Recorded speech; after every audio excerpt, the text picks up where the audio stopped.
Okay, it's 7 o'clock. It's time for us to get started. I'm Lally Lloyd, the director of All Our Children Network, and I'm going to turn it over to Mary Liz for a couple of moments to do some overall introduction to participants. We know that folks will be joining us over the next couple of minutes. We have about 20 people signed up for this evening, but we're going to go ahead and get started. And after Mary Liz says a few words, I'll be right back to you. So to you, Mary Liz. Thanks, Lally. My name is Mary Liz Murray. You won't be hearing too much of my voice in the first half of this call after I'm done with my announcement, but I will be helping facilitate the Q&A later in the evening. I am the Associate for Network and Community Development with All Our Children, working with Lally, and I'm very excited to have you all here. We've been working on this for a while with Julie's help, and we're glad that you're here with us tonight. Our panelists, so all of you know who they are. Panelists, when I say your name, if you could just wave so people can identify you. I know it says your name, but it's just a little bit more visual interest there. We have Jane Taylor from St. Andrew's Parish in New Bedford, Massachusetts. Jane is a partnership volunteer with their partnership with the Lincoln Elementary School and a former educator. We have Tina Pickering from the Diocese of New Hampshire, or the Episcopal Church in New Hampshire, I think is their correct title. And she works closely with Bishop Hirschfeld in New Hampshire and has been working with their new Our Kids Commission. And Tina's going to talk to all of us about the diocesan support that might be available to congregations and how to work with your diocese to get the most support you can for your initiatives with schools. And then we have AJ Noyes, who's joining us from the Cathedral of St. Paul in Erie, Pennsylvania.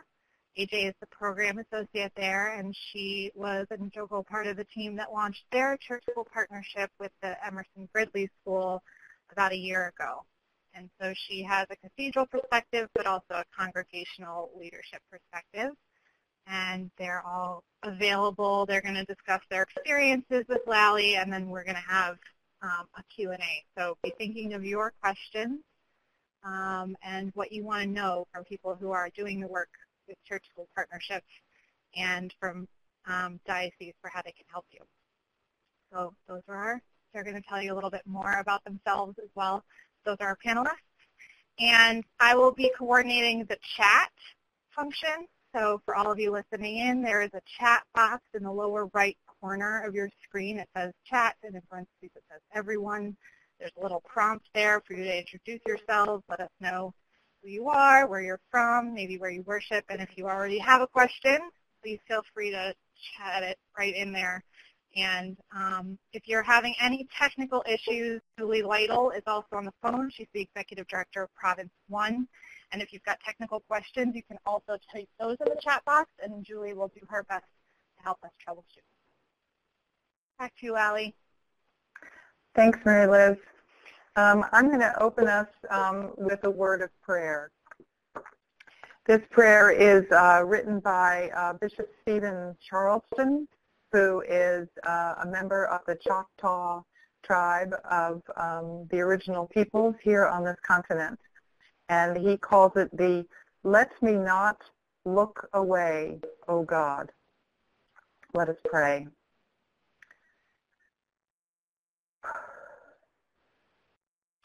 Let me not look away, O God, from any truth I should see.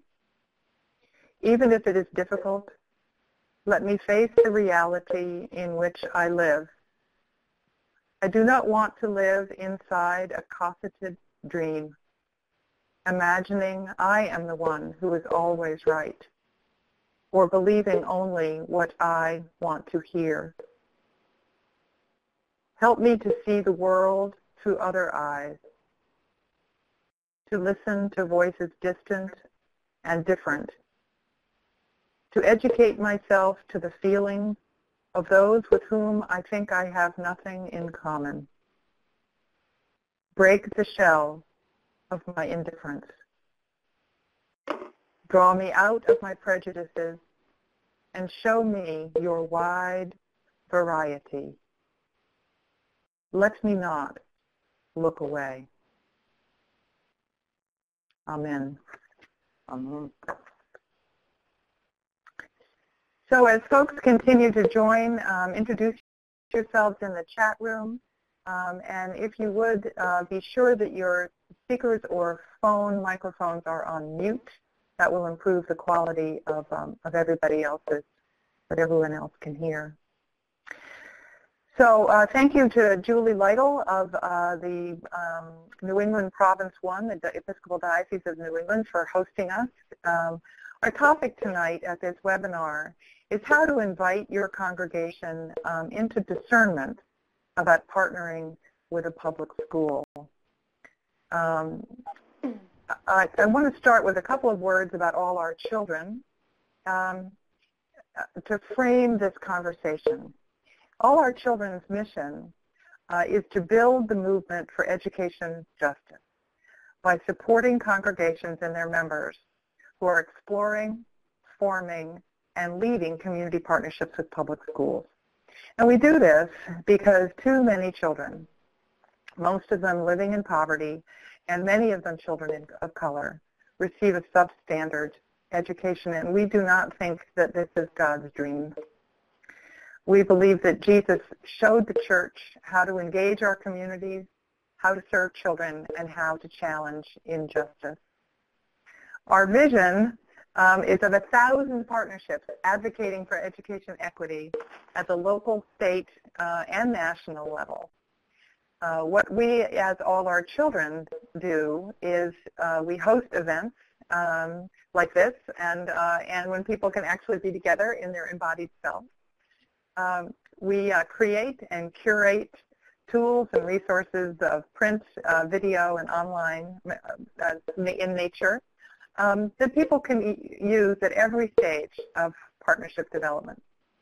And we connect leaders and volunteers with one another, both within their communities but also across the wider church for mutual encouragement and support and hope. This is our first of 4 monthly Tuesday, or our 4th Tuesday webinars. We'll be having them right through to the spring, but this is our very first one, and we're so pleased that you all could be with us tonight. Each month we'll do what we're doing tonight. We've invited 3 folks to join us from within our network and speak to us from their experience on a topic that we think is of interest for other people who are starting partnerships. And we know this because we're in touch with you all and with other people who are doing this work, and we're listening for what issues are of concern to people. Our topic tonight is how to invite your congregation into discernment about a church-school partnership. We're going to spend about half an hour in discussion among me and our 3 guests. And then we'll open it up for about 15 minutes of Q&A. So as we go through and as the discussion goes, write your questions in that chat box. Mary Liz will be curating and moderating that. And there's a clarification that we can make as we go. She'll jump in and we can make that. But most of the questions we'll save for the Q&A part. So let's see. Okay. So with the experiences of our presenters, we've got a very interesting mix tonight because Jane Taylor leads a local congregation in New Bedford that partners with a school down the street, and she's a retired teacher and has been working in that partnership for a number of years. A.J. Noyes is on the staff of a cathedral in Erie, Pennsylvania, a Rust Belt city. She's been there for a long time and knows the challenges of that part of the world. And Tina Pickering is on the staff of the bishop of the Episcopal Church in New Hampshire. So we have a congregation, a cathedral, and a diocese. And that is, I think, is going to give us a really interesting mix and mingle of all that. All righty. So welcome to each of you. We've asked each of you to give some thought to introducing yourselves in a few minutes. So I'm going to start, Jane, with you in New Bedford, and then we'll go around. And would you start by just saying a little bit about who you are, the role you play in your partnership, and how it was that you felt called to pursue this school partnership work in your congregation? To you, Jane. Thank you. My name is Jane Taylor, and I'm with St. Andrew's Episcopal Church in the north end of New Bedford. We have a partnership with the Lincoln Elementary School, which is just 1 block away from our church. And it's a partnership that's been in development probably for close to 10 years. As far as what called me and what called St. Andrew's to do the work that we do, I believe it's very much twofold. From the St. Andrew's point of view, as well as mine, of course, we were a church that had become quite divorced from the neighborhood in which we existed. We're nestled in a neighborhood of 2 and 3 tenement homes, and for years it was a church in which people in the neighborhood, some people in the neighborhood attended. Over the years, folks moved away to the suburbs. The congregation continued, but fewer and fewer people belonged to the congregation who lived in the actual neighborhood, to the point where there was almost no one.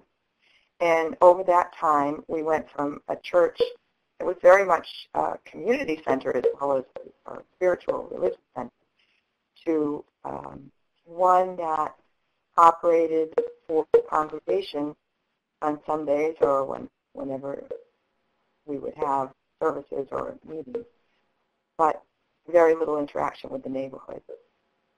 Coupled with that, we are a breeding space in the middle of all these tenements. And so we have always had young people use our yard to hang out, and for a lot of the time that was very productive. But over time, as we became less connected, the vandalism began to increase. So it was clear that we needed, for a number of reasons, to reconnect. And so that was one motivating factor. The other was, and thank you, Lally, for that prayer, let me not look away. I grew up in the north end of New Bedford, and although I didn't attend Lincoln Elementary School, I attended an elementary school not too far from there. And I can recall that the children that I went to school with and from the church neighborhood as well had a good education. We, on the whole, managed to either become involved in craft or went on to college or were able to become productive citizens. And I was hearing more and more and reading more and more in the local papers about how the children in New Bedford simply did not have those quality opportunities for a good education. And when I was approaching my retirement and thinking about what I might do with the time that I had available to me, I just felt compelled to try in some way to address the needs of the children in the neighborhood who deserve every opportunity that I had had in generations in between. So with those two motivations, we began to explore working with public schools. But as I said, it's probably been 10 years in development. So that's important to keep in mind. We've been in operation as a functioning partnership for 6 years. So I think I'll stop there now so that other people have a chance to introduce themselves. Thank you, Jane. Thank you, Jane. AJ, would you go next, please? Sure. I'm AJ Noyes, and I'm with the Cathedral of St. Paul here in Erie, Pennsylvania. I've been at the Cathedral for about 10 years and a member for 10 years, and I started working here about 9 years ago in one capacity or another. But I've been in the position of program associate, which involves communications and Christian formation for the past 2.5 years. So about 2 years ago, I guess it was, after I'd been here for a while, part of my job is to also look for new opportunities for outreach. And I knew that there were a number of city schools close by and that the Adopt a School program was something that was available in the city of Erie. So I just thought it would be a really good fit for us. We are a downtown cathedral, and even though a lot of our members do not necessarily live, even within 5-10 miles of our cathedral, we try to reach out to our community on a daily basis, really. So we have a weekly food pantry. We have a really a working outreach that we try very much, and it's very important to our congregation to build these partnerships in the community. So it seemed to be a really good fit for us. So I started calling. I believe my first step was to call the Erie City School District and ask them if there was it was called an Adopt a School, but that's not really kosher anymore. You should say a school partnership now. So at any rate, we were given the name of 2 different schools close by that, even though they're economically disadvantaged schools, the state of Pennsylvania is having a lot of trouble these days as far as state funding for schools go, especially in the district of Erie. So at any rate, there was a lot that we could do. So we began by contacting the school district, and then from there I contacted the school itself, and we chose a school that's only about 3 blocks, and it's really been a great outreach for a lot of reasons. Great. Thanks, AJ. We look forward to hearing some more about that in a couple minutes. Tina, can you introduce yourself, say a little bit about your role there at the diocesan offices and what it was that first sort of called you to engage and connect with this opportunity? Sure, thanks. I am what's called the executive assistant to the bishop. I work for Bishop Rob Hirschfeld, and I have been doing that for about 2 years. Much of my career in the past, before coming to work for the church, has been working with average kids or low-income people in a variety of ways. So one of the reasons that I really felt a call to this particular job was our bishop's kind of deep commitment to working with kids and closing the opportunity gap. And part of my job, a lot of my job is the traditional sort of bishop's assistant job, but a part of my job is as staff liaison to what we're now calling the Our Kids Commission, which was launched at or after convention of last year. So it's a relatively new effort. The Our Kids Commission, the sort of inspiration for the diocesan-wide effort was in part the realization that our churches were already doing a lot of things. So not every effort that's happening across the diocese is new, although there are new efforts, and we're hoping to inspire more new efforts or strengthen existing efforts. But really, some of you probably know that we have a presidential primary here in New Hampshire last year. It seems like a really long time ago at this point. And during that process, around that same time, Robert Putnam, Harvard sociologist, came out with the book Our Kids, the American Dream in Crisis, and came to New Hampshire, and there was sort of a national effort to really talk about the way that kids are being left behind in terms of opportunity and education, and that there's an increasing gap for low income and disadvantaged. That's getting worse in this country, significantly worse, not better. And so the sort of dialogue that happened around the primary and around this book in New Hampshire really spurred us on to create this diocesan-wide effort and commission.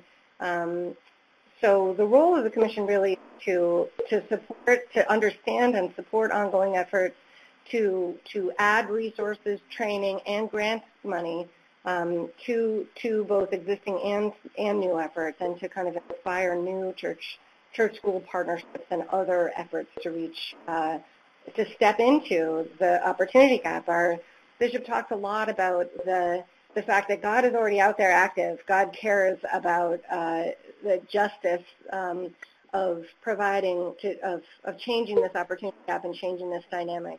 And so there are wonderful partners out there already doing great work with kids. And where are they? Where are a lot of them? They're in our public schools. That's where our kids are, and that's where our advocates are, people that are already trying to do this work, even if it's not from a sort of spiritual or religious perspective. So how can we join God's mission? How do we as a church step outside of our walls to join with what God is already up to out in our communities to try to shift this gap and step into it more resources? Mm-hmm. Thank you. Nope. Tina, we just lost you. Okay. I'm still here. Can you hear me? Yep. We're back. Thanks. Okay. Thank you. I want to reflect with you a little bit this question about and Jane, I think I'd like to ask you to start with this question. How long did you to sit with a feeling that you wanted to do something around engaging with a school in your area before you found the right way for you all to move forward? How long? Was that an extended period of time, or did you pretty quickly find something that clicked and allowed you to get a thing started? Oh, it took a few years of various attempts. Our rector's first attempt was to sit in the back steps of the church and to invite the skateboarders who were flying through the property and up and down the ramps into the basement of the church. And they were very grateful to have a safe place to be, especially as winter came on, a warm place to be. We tried some one-week vacation programs, which were multi-age groups. We tried some summer programs, which again were short-term. And we came to learn, we also, and very importantly, this is probably the most critical, started volunteering in the school, in the classroom, so that we became a known entity.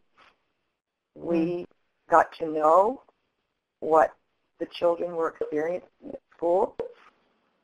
We got to know more what the constituency was that we were going to be hopefully working with, and began to develop some trust between people at St. Andrews who were volunteering in the schools and the school administration, the school teachers, the support staff, the children, of course, and to a certain degree of some encounters with families.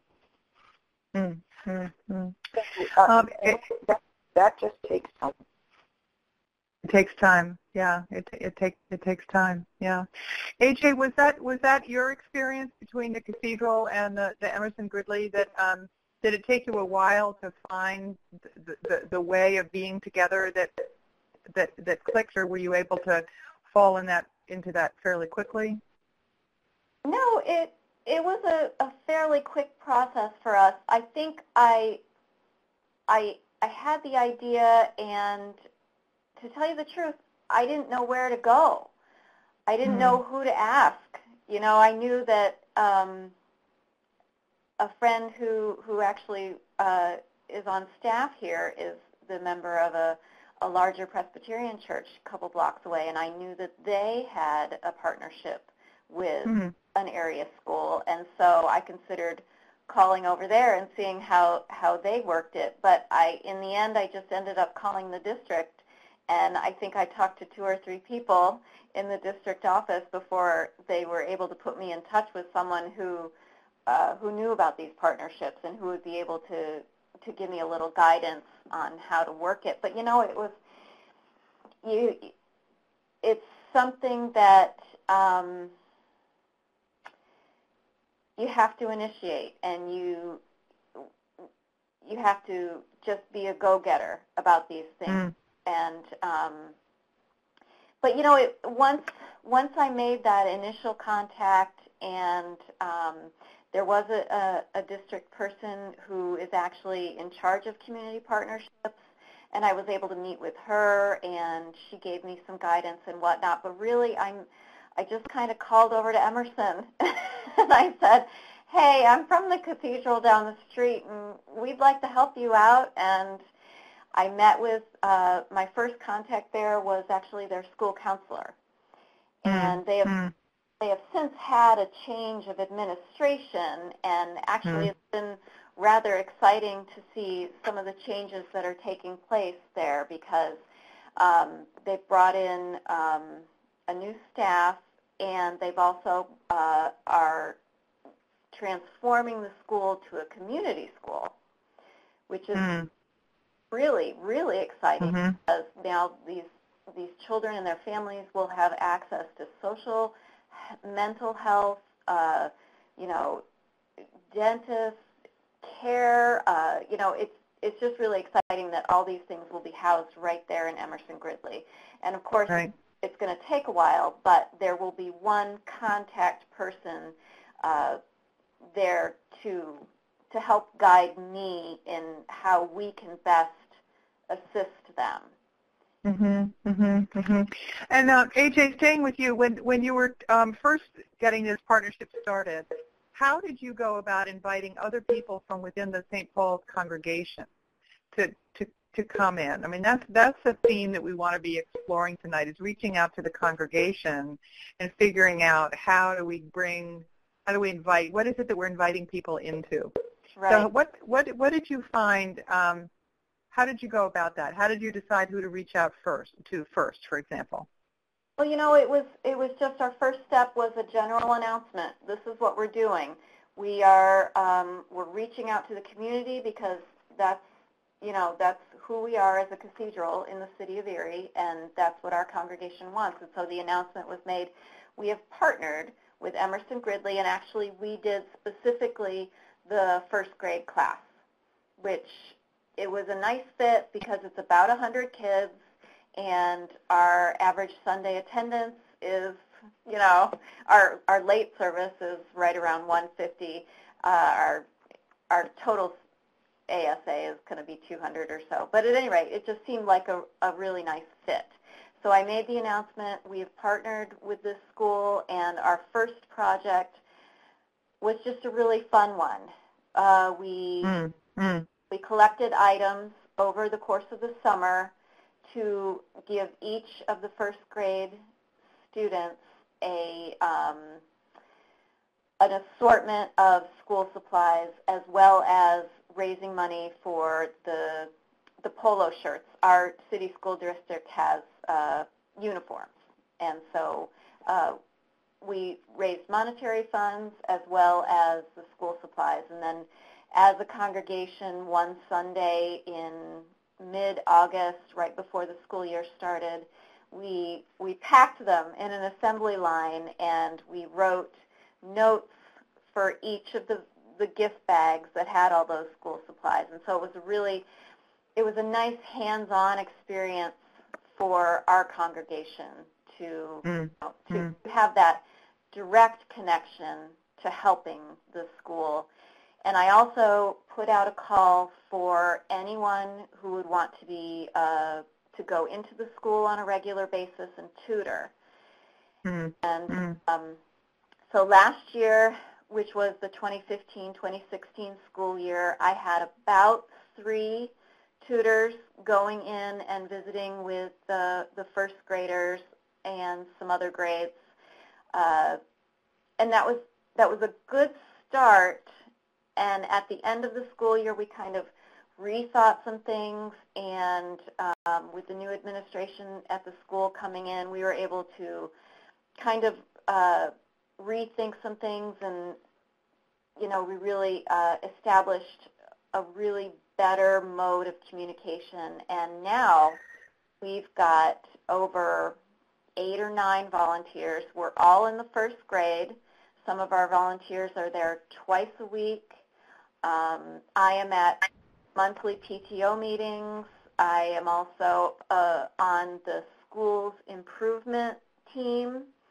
I am meeting regularly with the new principal as well as the city school district, and it's just building. It takes time, but we're building it, and we're doing more and more, and it's super, super exciting. So it sounds like you announced that the partnership was there. You established a relationship and announced it to the congregation. Had a fun, sort of low, easy to do project that helped people to get involved, but that didn't ask of a huge commitment of them. But that now you're creating opportunities for people to be forging more meaningful and deeper, longer-term relationships with the kids in the schools. Tina, I want to turn to you for a minute, and what's happening at the diocesan level is quite different than an individual school partnership, because Bishop Robb has established this commission to close the gap for the kids in New Hampshire. How are you and he working together to invite other people in the diocese into that work? Yeah, I think the first thing that the first task that the commission took was to do kind of a ministry inventory to really learn about what churches were doing across the state, and sort of what kind of partnerships existed, what other kinds of efforts existed, how old were they, how effective were they, and one thing that we've learned, that we've seen, is that we have certain types of programs that won't surprise you. Feeding ministry being probably the most common. Some take a tote and other backpack programs, which are more specifically oriented toward schools. A number of summer camps or summer programs, after school or before school efforts, a little bit of in-school mentoring, a little bit of foster care support. So we did sort of a broad brush kind of thing to learn what was up. I think one of our observations has been that many programs are programs that invite people into the parish, like to pick up food from a food pantry, or to access tutoring or summer camp or those kinds of things. And some of those are fantastic, great programs and great partnerships. But I really liked what Jane talked about, and AJ too, about going out into schools rather than inviting kids in. When Jane talked about the priest at the church inviting kids in, and there were sort of mixed results, but then going into the schools was where you really started to understand what the need was. So that's one thing that we're doing, is trying to really encourage using some of the 10 steps that All Our Children has created, and other kind of community inventories or question-asking processes that we're encouraging churches to move out into the community and ask those questions. So that's sort of a step that the commission has taken, is to gather this information, and that's one of the observations that we've made. A lot of our parishioners are asking those questions too, particularly in a food pantry or a backpack program. What else can we do? It's great that we're feeding kids breakfast. We have one church that has opened its doors early in the morning because kids at the local school, and this came out of a need that was identified by the school. Kids at the school have parents that are going to, to jobs that start at 7:30 in the morning, and the the school doesn't open till 8:30, so the church is opening its doors every day to feed kids breakfast, and they can get dropped off by their parents as they go to work, so they've got a safe, warm place to go to eat breakfast and get tutoring in the morning if they haven't finished their homework. So, a feeding ministry, but one that's gone another step and created filled a real gap in that community. Great, thank you. Jane, when St. Andrews settled on its partnership work with the Lincoln School, and did you run into resistance, or did the folks who were organizing, did you run into some pushback from folks in the congregation who thought maybe this wasn't a good idea or wasn't appropriate, or somehow thought this wasn't a valid ministry of the church, or did you run into some kind of resistance from people in the congregation? I don't recall any real resistance, although somewhat of a watch and wait. We'll see what happens. Our congregation offers an after program for children at the church. An after school program? After you're school. You're breaking up just a little bit. Yep. And so because we are just a block from the school, we actually go up to the school, gather up the children who are enrolled, and send them down the street to the church for a few hours in the after school time slot. And we started out just with kindergartners. It was going to be a simple program for 15 children, no more, and we were going to provide them with a really high-quality program, and that was going to be it. And that lasted for a year.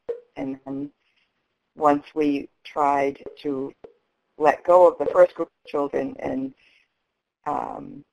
recruit the next group of children, we heard from our original group that they still wanted to come.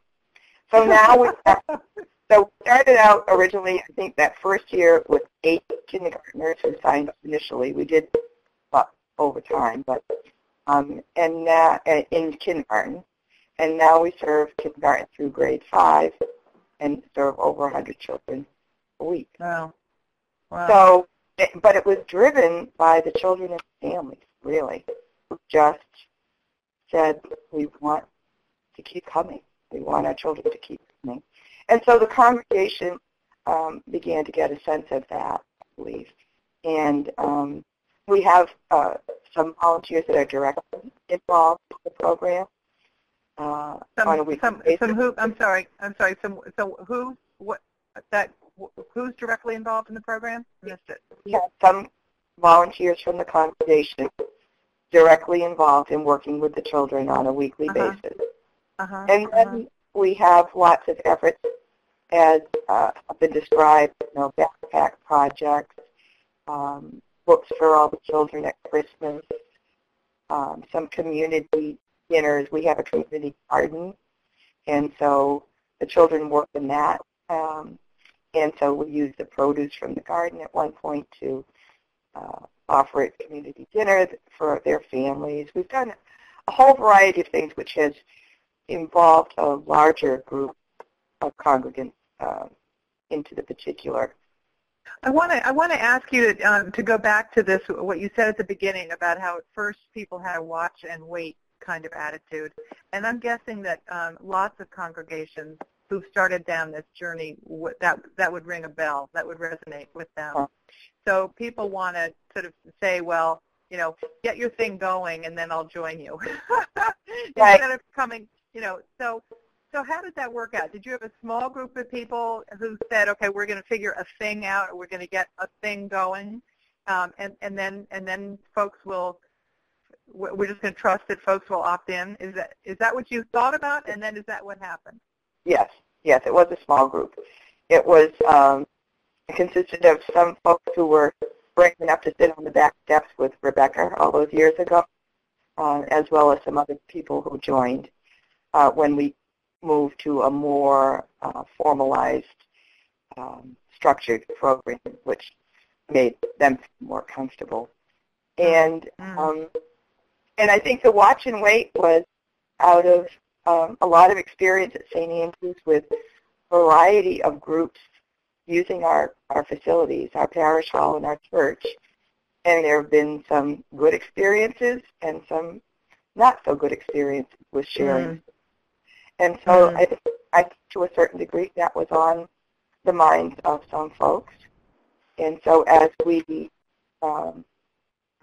ran our programs, we were very respectful of making sure that we were not taking over all of the space and making sure that the evidence of the program that was visible on Sunday mornings was a very positive, representation of what was going on. AJ, it sounded from what you were saying a while ago that you were really the key individual who brokered this relationship with Emerson Gridley and figured out, how to what school you were going to be in relationship with and to get something started. Do you have a team? Do you identify your folks as do you think of what you have now as a team that's working at the Emerson Gridley? Or I'm trying to figure out sort of how you organize the partnership. Well, yeah, we do have a team of volunteers who go into the school on a regular basis. I'm definitely coordinating that effort, though, and I'm kind of the person to go to the school and speak with administration as far as what it is that they need and how we can best assist them. That's how we started the relationship. I think it's important that a new church-school relationship is kind of handled delicately in that that first meeting is the school that we work with was receiving a lot of donation assistance and things of that nature, but nothing was consistent and nothing was given without or actually, you know what I mean, to bring 150 backpacks and not check in with the school and say, what is it that your kids need the most? And so I knew that they appreciated me meeting with them and say, where are you? How can we assist you?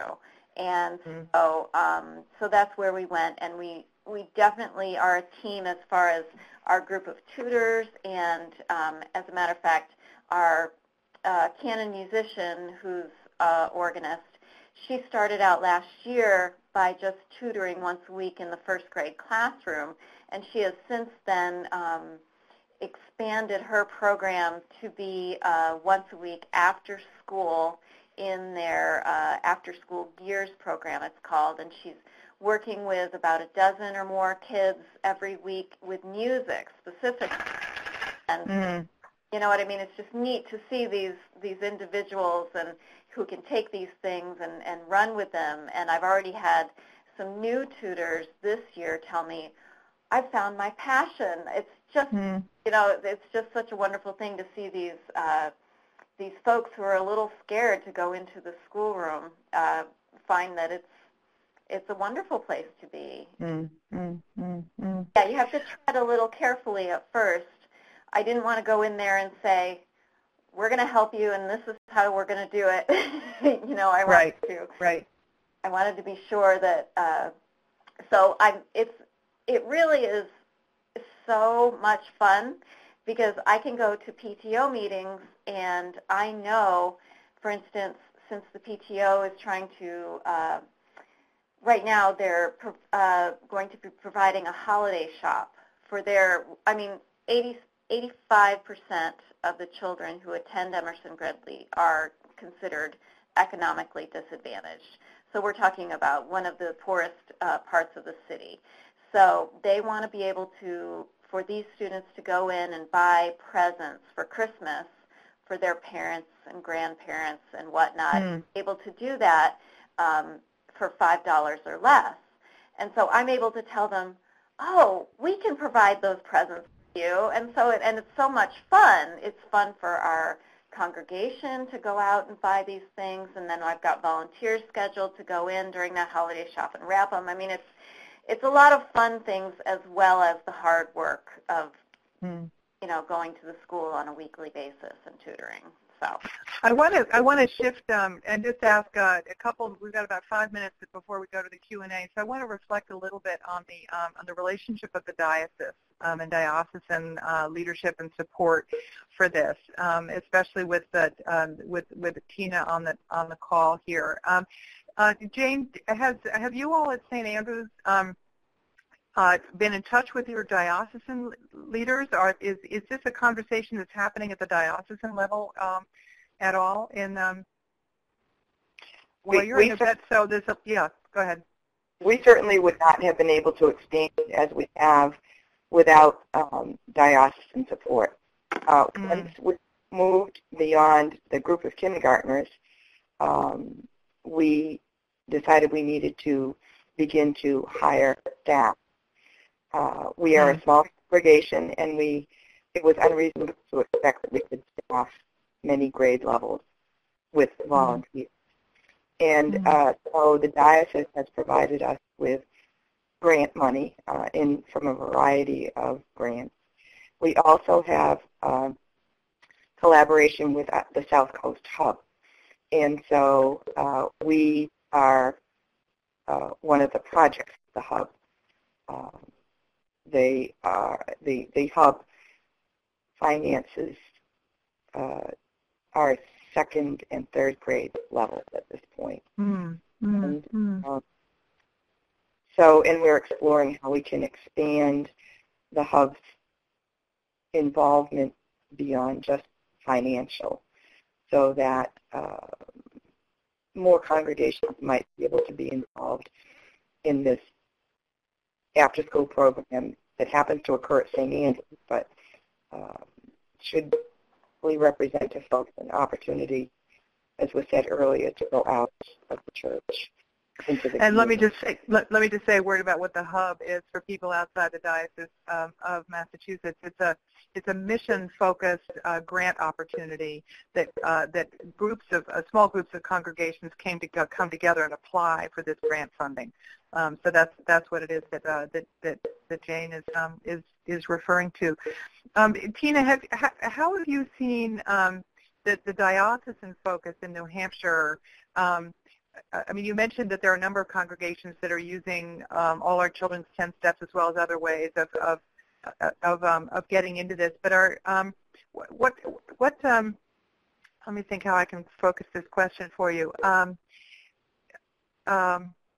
What kind of supports, I guess? I'm wondering for folks on the call, right? This question about what could people on the call, what might they look to their diocesan offices for, or ask for, or hope for?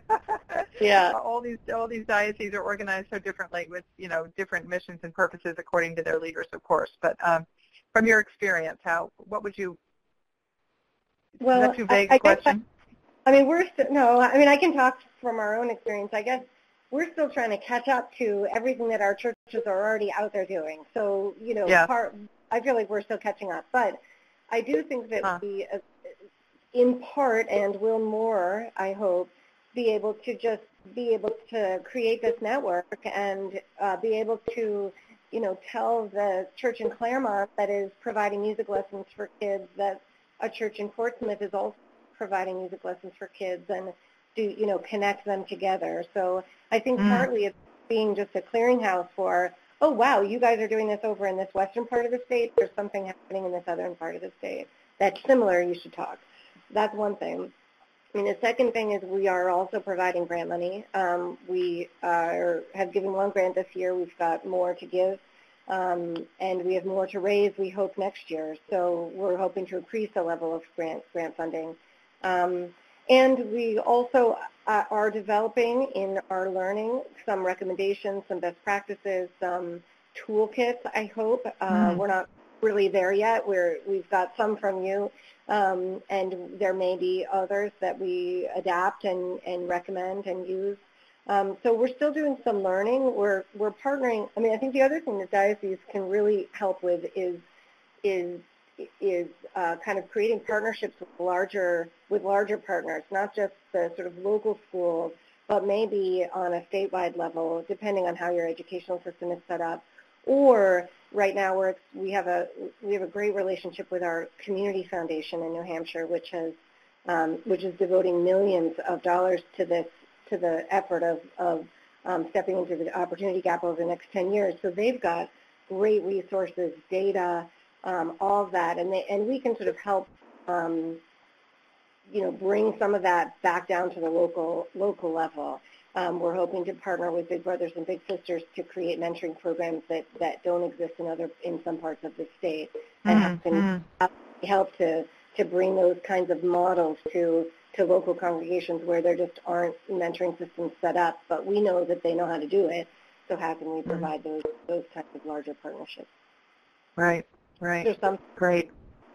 Oh, I guess I also want to mention that we're also hoping to do some work in the area of advocacy. We have a Northern New England advocacy partnership going on between Maine, Vermont, and New Hampshire. There's also something called the New Hampshire Children's Advocacy Fund. So we're hoping to partner with them around, some of these bigger issues that you're seeing on a local level in each and every little partnership, where there are systemic problems that need addressing, and to train our parishioners to stand up and speak out and be active in their communities, to advocate for more funding, to advocate for free athletics so that kids have to pay to play, just all those kinds of things. How can we be a voice as well? Well, I really want to make a note of that in our notes, because I think that might be a very fruitful topic for one of our upcoming webinars, and maybe we can figure out a way to actually do some online training actually as well to help make that happen. I want to turn our time together now this evening into our Q&A session, and Mary Liz, I've seen out of the corner of my eye that there's been some conversation going on over there in the chat room. Do you have some questions that you want to put to our presenters? And we just lost Jane somehow. So Jane, we just lost your camera, Jane. I don't know if we still have you on audio, but maybe you can see if you can get your camera, your webcam back up, or you may dial back in if you need to. Mary Liz, do you have some questions for us? Yeah. I do have questions. So thanks, everybody, for chatting. I'll start by saying that I ran a quick poll to see where our participants are at, and we had a good mix of about 30% of the people on the call. This is their first learning about church-school partnerships, so they're really in exploratory phase. We have about another third who have one or two people at church who've talked about it, but they haven't taken any action steps. And then we have another couple of people, another 30%, who I think are Eleanor Brown and Lisa are from from St. Mary's and Barnstable, they have formed a team and they are getting ready. They're taking some steps. So we've got all levels of explorers here, which is great. We'll start with Eleanor. Posed our first question, and this one is for Jane. And you touched on this a little bit, but I'm wondering if there's a specific sort of number. Once you were an organized group and ready to take action at the school, how many people were on your team at church when you started, sending volunteers in? Well, again, our program is at the church, so it was bringing children to church. Right. And we started at, I would say, 5 or 6. Okay, great. So Lisa and Eleanor, it sounds like you're on track with your 5 or 6 dedicated team members and your 6 or so sort of hangers on. Tina, Kirsten asked us how are congregations in New Hampshire asked for events or services done with community schools? So I think you developed a survey, is that right?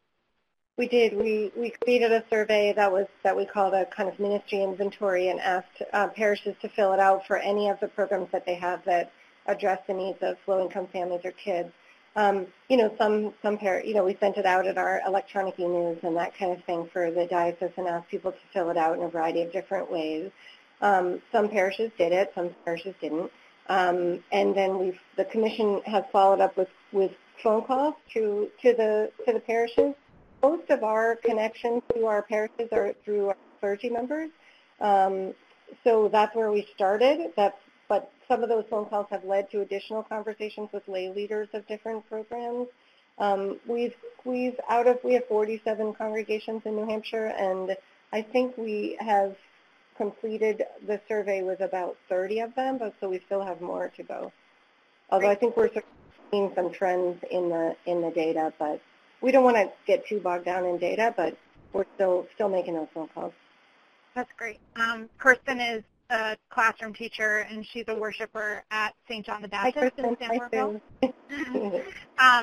So I think she's probably interested in those results when you're ready to start sending them Absolutely. Yep, we've got a report. We're almost ready to send it out. Can I just say, Kirsten and Sue, sorry, not to just promote New Hampshire people, but I love that the two of you are on because I really think one of the things that we've seen in New Hampshire is that there's definitely a role for clergy leadership, and a lot of this starts out with clergy members. But there's definitely, as Jane is a great example of, such an important role for people who are educators or retired educators, and we've definitely seen leadership there too. That's right. That's right. So Diana Rogers, she's at Good Shepherd in Orange, Connecticut, and she was contacted by a local school to come to a meeting of community leaders to see how the schools can partner with the community. And I'm wondering if any of you have some good wisdom about questions she should ask at that meeting. There's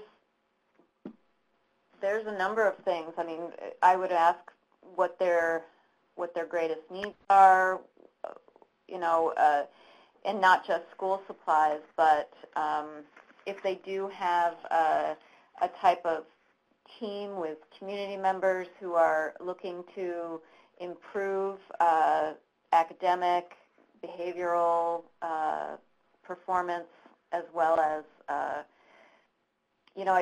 if they are economically disadvantaged. I think there's a number of things you could ask.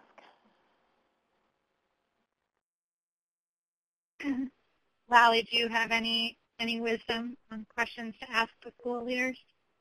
I would ask if they have any history of partnerships with other community-based organizations. What you're looking for there is,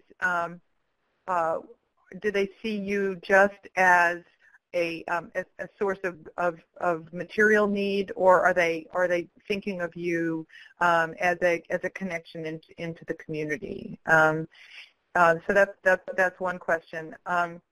And I think if your congregation is interested in exploring this, what you want to be looking for is this alignment between what AJ was just saying. It's incredibly important to put the needs of the school and the needs of the children at the center.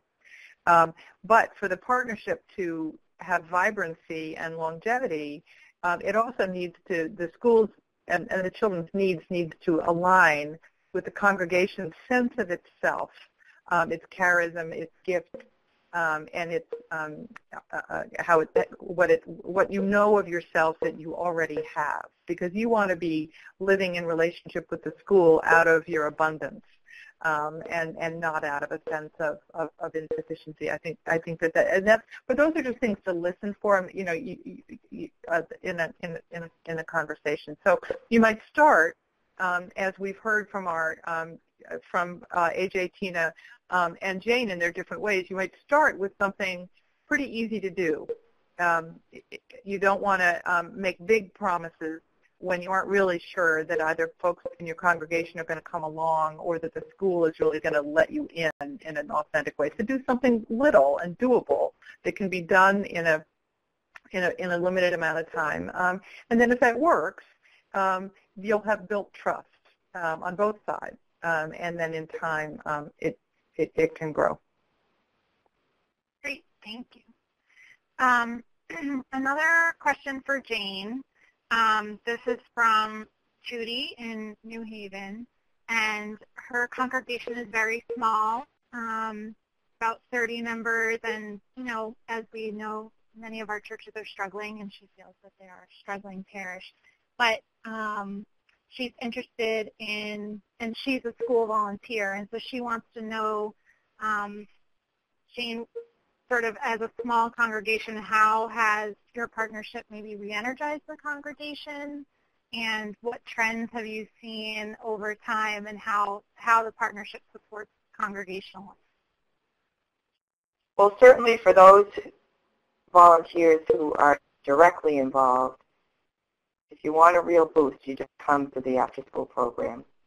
The children are so engaging and so delightful, and they are just appreciating individual attention, which is often hard for teachers to give, given the demands of the curriculum, often hard for parents to give, given the demands of working, keeping food on the table, a roof over their head, and dealing with family, whatever the family issues might be.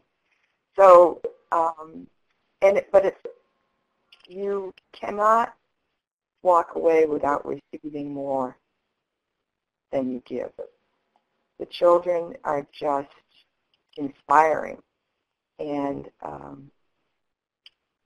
they're just, to me, I see the grace of God very frequently among the children. In terms of the larger congregation, it has certainly helped us to feel a reason for being in the neighborhood. We certainly have a lot of outreach programs. We have a food pantry. We have a music ministry. We do laundry love. We do all kinds of things. But this has really, it seems to have regenerated and helped to expand enthusiasm for the variety of outreach programs that we have. People just feel more connected and in a very positive way with the folks in the neighborhood. And over the years that we've been operating, we have had some families join our congregation. We've had a number of children baptized in the church. So, more and more, we are definitely reconnecting with our neighborhood, which was part of our original goal. That's great, thanks. And I'm going to put in a quick plug. Judy, I know you said your vestry meeting is tomorrow, so I hope you can take some learning back to your vestry and maybe invite them to join us in November. Our next call is focused on the growth impact of church-school partnerships on the congregation, and we'll have a different group of panelists talking specifically about how they've seen the partnerships impact their church. So one thing you may be able to do at your vestry meeting is tell them that you came to this and that our next one is in November, and that everyone should get on the call together so then you can talk about it again next time.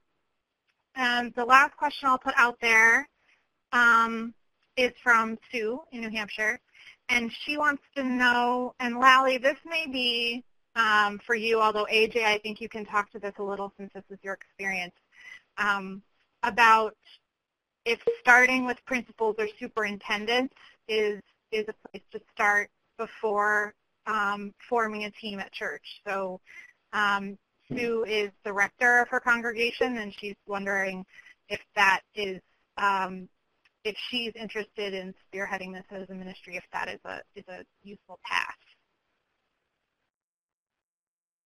AJ, what do you think? Well, yeah, I guess if there's a district office, maybe check in with them and let them know what you're doing. After you just want to go through the right protocol, but I found that my first person of contact was the school counselor, but as soon as the administration changed, that changed as well, and now my number one contact is the principal, and it's it just is going to depend. I would say you can't it can't hurt to make a few phone calls and just see what happens. I would add to that. I think Mary Liz said that Sue is in New Hampshire, and if you're in a small town, and I don't know for sure, Sue, that this is your situation, but if you're in a small town, I think that the sense of overlap between our kids, that wonderful phrase that Robert Putnam uses, is huge, where there's a sense that the congregation, the Episcopal Church is for the whole town and the school is for the whole town. And I think that you might very well have a very strong alignment between the school leaders. They might well be very interested in exploring this with you. And I think it's also a very powerful way for the clergy to exercise community leadership. And just to say, we're here and we care about all of our kids, and see where that conversation goes. Tina, do you want to add anything on that from the experience of the commission and from your perspective, in the diocese? Yeah, I think I would just echo what other people said, which is that start the conversation wherever you can start it. I mean, we do have one town in New Hampshire that's a little bigger than where Sue's from, but they also started conversations with the police department and other kind of a youth organization that already existed in the town, and did kind of an entire community inventory, as well as talking to the schools. So I think, as AJ said, really wherever the conversation, wherever you can start it and wherever it is going to be fruitful. Great. Well, I'm going to begin to move us towards our close. We are going to be ending it at 8:15. And what we'd like to do now is a very quick evaluation. And the way that we want to do that, please, is to ask everyone to use the chat function that's there on your screen, and start by sharing with everybody on the call what you would affirm, what worked well in this call. As I said earlier, this is our first of our monthly webinars, so we are in learning mode. We want to know how the technology worked for you. Let's start with affirmations. What worked well? What did you like? What went smoothly? What do you celebrate? And just type away. We want to hear from everybody because that's how we're going to learn the most. And then, and then tell us what we might do better the next time. How we can learn to make this, use the technology better, make it smoother, make it more interactive, whatever else it is that you want. So I see lots of people, multiple attendees typing. That's what we like. Yeah. So we're just going to give you a couple minutes so that everybody can jump in there. And while people are typing, I'm just going to put out a little PSA. Don't stop your typing. Don't stop giving us your feedback. But when you're ready, there are 2 PDF resources that you can download directly from this call. One is partnership prayers. These are a really easy way to introduce your congregation to the idea of partnership. Print them out, take them in, use them in prayers of the people, start a Bible study with them, what have you. There are about 6 or 8 of them on this sheet, and we've put these together and curated them. And we also have a one-page types of partnerships document. So this is an outline of the 4 sort of categories of church-school partnerships that we at All Our Children see most often when people come to us and join or start a partnership. And this is a good resource if you're not a clergy person to take to your clergy person and say, here are some options, these are opportunities, and if you are a clergy person, print it out and say, okay, I think this serves the strengths of my congregation. I want to start talking to them about this. So those are sort of bottom center of your screen. You can download them right from here. And you can also find other resources at our website, which is allourchildren.org. Pretty simple. You can sign up for our monthly newsletter there. You can join us as a member if you want to. That's cost-free. So we have lots of other information for all of you. Great, great. Thanks, Mary Liz. Keep typing, everybody. We want to keep hearing from you. We do want to thank you all for being with us this evening. This has been a lot of fun. You'll get an email from Julie Lytle that will include a link so that where you can go and listen to this the webinar again. It has been recorded. We also want to remind you that these are open to the public. So please share that link around to other people that you think might be interested in it, and invite others to join us next month. Anyone who has the link can register. It's being sponsored by the Episcopal Diocese of New England, but it's open to anybody all over the country. Our next webinar, the date is Tuesday, November 29th. This is the 5th Tuesday. That is the 5th Tuesday of November because, of course, the previous Tuesday is the week of Thanksgiving. Tuesday, November 29th from 7 to 8:15, and that on our topic will be the impact of church-school partnerships on congregations and how we see the congregations being revitalized. Future webinars, they'll all be on the 4th Tuesday of the month from January through May. And we're still deciding on our topics. There will be an opportunity. We want to hear from you all, from other participants, what topics and issues are on your mind. So watch for All Our Children's monthly newsletter, which you can sign up for on our webpage if you're not already receiving that. The announcements of the webinars will be in that each month. So thank you all thank you for everything that you are already doing in your communities. As Tina said at our opening, God is already active in the world, and you are God's hands and feet. So thank you and bless you for the work that you are doing. I particularly want to thank Tina and AJ and Jane for being with us this evening, for the preparation, the thoughtfulness, the prayer that you put in to your work every day, and also for being here with us tonight. So God bless you all, and goodbye.